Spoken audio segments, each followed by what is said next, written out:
Saya Wong Ipin. Saya merupakan penyelidik utama Project Management Ecology of Malaysian Elephants.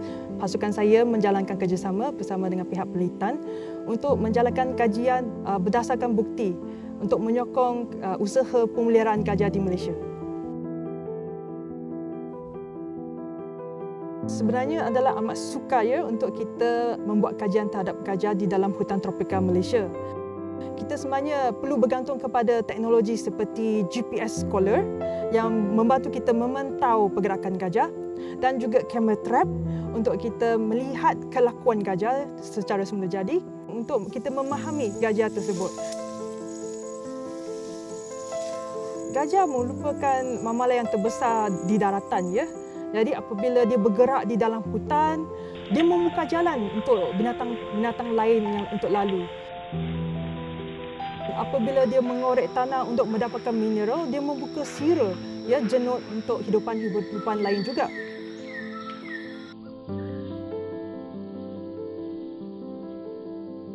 Oleh kerana saiz badan dia besar, dia mampu menelan biji benih seperti dari buah mangga dan buah durian. Dan dia akan berjalan dan sebarkan biji benih itu di dalam hutan.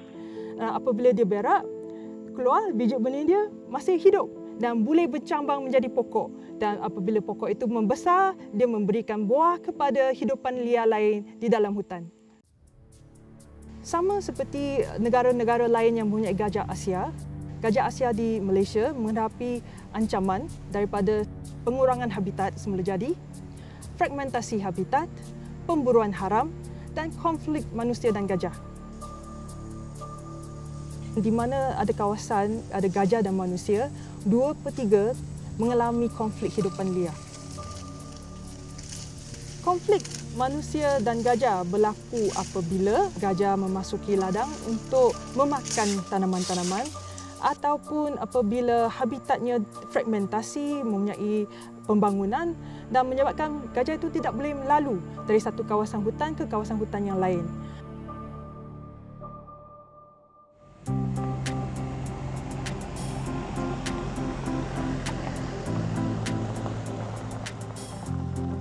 Okay, hari ini tim saya berada di kawasan peladangan. Kami tengah memasang kamera trap untuk menangkap gambar dan video gajah-gajah yang memasuki kawasan ladang.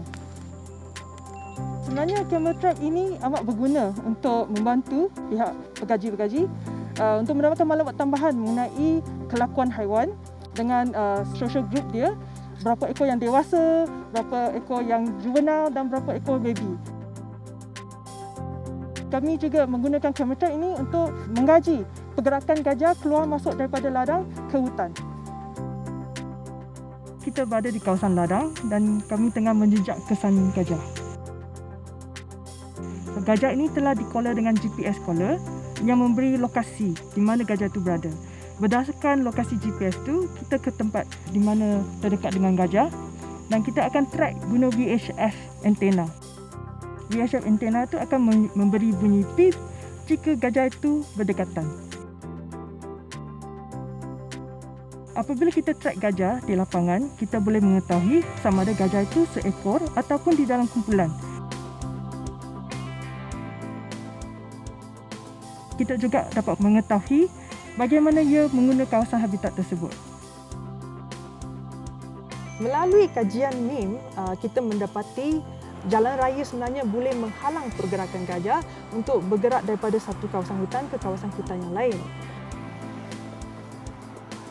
Apakah cara yang terbaik untuk kita membenarkan gajah itu bergerak daripada satu kawasan hutan ke kawasan hutan lain dengan selamat? Salah satu caranya adalah melalui konsep kewujudan bersama. Ini bermaksud gajah dan manusia boleh hidup secara harmoni di landscape yang sama. Sekarang MIM tengah berusaha bekerjasama dengan pihak komuniti tempatan dan pihak peladangan untuk melihat bagaimana kita boleh mewujudkan kewujudan bersama ini dengan secara selamat untuk manusia dan untuk gajah. Adalah amat penting kita kongsikan hasil kajian kami bersama dengan pihak-pihak yang boleh membuat keputusan. Oleh kerana MIM merupakan satu pasukan kajian, hasil kajian kami tidak akan berguna jika dibiarkan di dalam buku. Jadi oleh itu MIM juga berusaha mengongsikan hasil kajian kami bersama dengan orang ramai dan juga bersama agensi-agensi kerajaan dan pihak swasta untuk menjaga gajah sebagai khazanah Malaysia. Ia bukan merupakan tanggungjawab satu orang ataupun satu pihak saja, tapi merupakan tanggungjawab kita bersama. Malaysia merupakan salah satu daripada 12 negara yang mempunyai kepelbagaian diversiti yang tertinggi di dunia. Jika kita kehilangan gajah, maka kita akan kehilangan warisan dan khazanah kita, dan kita akan kehilangan fungsi gajah di dalam hutan sebagai penyebar biji benih dan jurutera ekosistem. Saya sebenarnya amat bertuah kerana dapat peluang membuat kajian mengenai gajah Asia di hutan tropika Malaysia. Tetapi apa yang saya buat hanyalah sedikit daripada banyak lagi yang boleh kita lakukan. Dan masih terdapat banyak spesies-spesies hidupan liar di hutan Malaysia yang masih belum ada orang kaji. Jadi saya berharap lebih banyak pihak akan menyokong konservasi hidupan liar dan memberi sumbangan untuk membenarkan lebih banyak kajian terhadap hidupan biodiversiti di Malaysia. Bila kita kenal, kita cinta. Bila kita cinta, kita lindungi.